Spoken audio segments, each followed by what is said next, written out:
Un sport pas que pour les gros, c'est ce qu'a cherché à démontrer l'unique club français de sumo.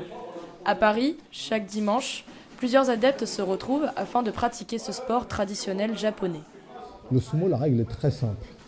C'est très ludique en plus comme règle. C'est pas forcément martial, on ne cherche pas forcément à mettre KO quelqu'un. On cherche à ou le sortir du cercle ou à lui faire toucher terre. Donc je trouve ça ludique et simple. Allez, on lâche pas. C'est ça, parfait. Libraires, informaticiens et étudiants, habitués de la pratique et visiteurs, se rassemblent autour d'une même passion. Je me dis, s'il y a un club en France, il faut que je teste. Je faisais même pas 70 kilos à l'époque. Et donc je me dis, ils vont se moquer de moi. Toute la partie technique qui m'intéresse. Qu'un plus faible, qu'un moins gros puisse gagner.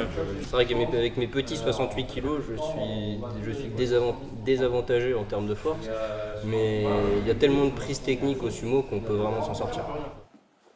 La construction de notre entraînement, c'est tout simple. C'est d'abord un échauffement classique qu'on retrouve dans plein de sports de combat.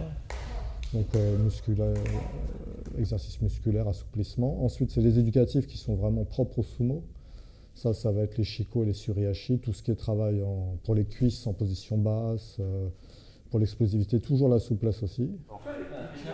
Pour protéger ses flancs et pour porter l'adversaire, il faut être très fort comme ça. Donc ça permet d'accompagner le geste, en même temps de surveiller le genou qui ne soit pas fermé, parce que ça c'est très mauvais au sumo. Le genou doit être ouvert. Toujours question d'équilibre. Le sumo est un sport d'équilibre, pas un sport de force.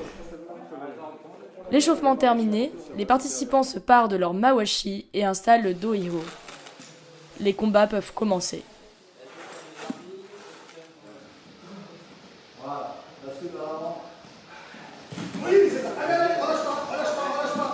Bon, c'est le dimanche matin, c'est pas forcément un excellent créneau, mais j'ai envie de me lever le matin à chaque fois pour aller au sumo, pratiquer, me faire plaisir.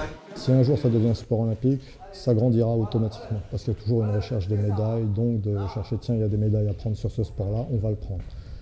Et comme c'est en plus spectaculaire, ça peut faire fonctionner le sport. Pour moi, c'est un sport qui peut fonctionner grâce à ça.